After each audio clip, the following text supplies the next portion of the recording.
സാഡാണ്. അപ്പോൾ ഈ തണ്ണിമത്തൻ കാക്ക കൊത്തി കൊത്തി കഴിക്കുന്നതാ.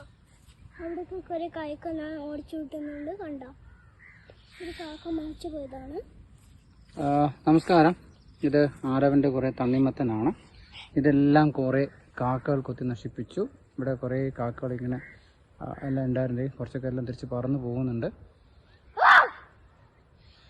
അപ്പോൾ അങ്ങനെ ഇന്നിപ്പം ആരവൻ്റെ കുറേ തണ്ണിമത്തൻ നമുക്കിവിടെ കുറച്ച് ഏരിയ മാത്രമേ നമ്മളിപ്പോൾ ക്ലിയർ ചെയ്തിട്ടുള്ളൂ. ഇത് എല്ലാം ഒരു പകുതി പരുവമാണ്. അപ്പോൾ ഈ തണ്ണിമത്തനാണ് കാക്കയെല്ലാം കൊത്തി നശിപ്പിക്കുന്നത്. നമ്മൾ പല മാർഗ്ഗങ്ങളും പരീക്ഷിച്ചു. ഞങ്ങൾക്ക് വഴിയിൽ നിന്നൊരു കാക്കേനെ ചത്തത് കിട്ടി. നമ്മളത് കൊണ്ട് വച്ചിട്ടുണ്ട്. പക്ഷേ എങ്കിലും കാക്കകളെല്ലാം വരുന്നുണ്ട്, കൂട്ടമായിട്ട് വരുന്നുണ്ട്.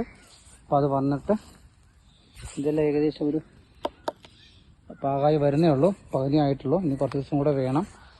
ഇത് നല്ല കായ്കളുണ്ട്. പക്ഷെ ഇതിനെയാണ് കാക്കകൾ നശിപ്പിക്കുന്നത്. ഇതെല്ലാം പറന്നു പോവാ. ഓക്കെ, അപ്പം നമ്മൾ നാളെ മുതൽ ഇതിനൊരു പടക്കം വയ്ക്കാനുള്ള പരിപാടിയിലാണ്. പടക്കം പൊട്ടിച്ച് ഓടിക്കാൻ പറ്റുന്ന നാളെ ശ്രമിക്കുവാണ്. Okay, so thank you so much.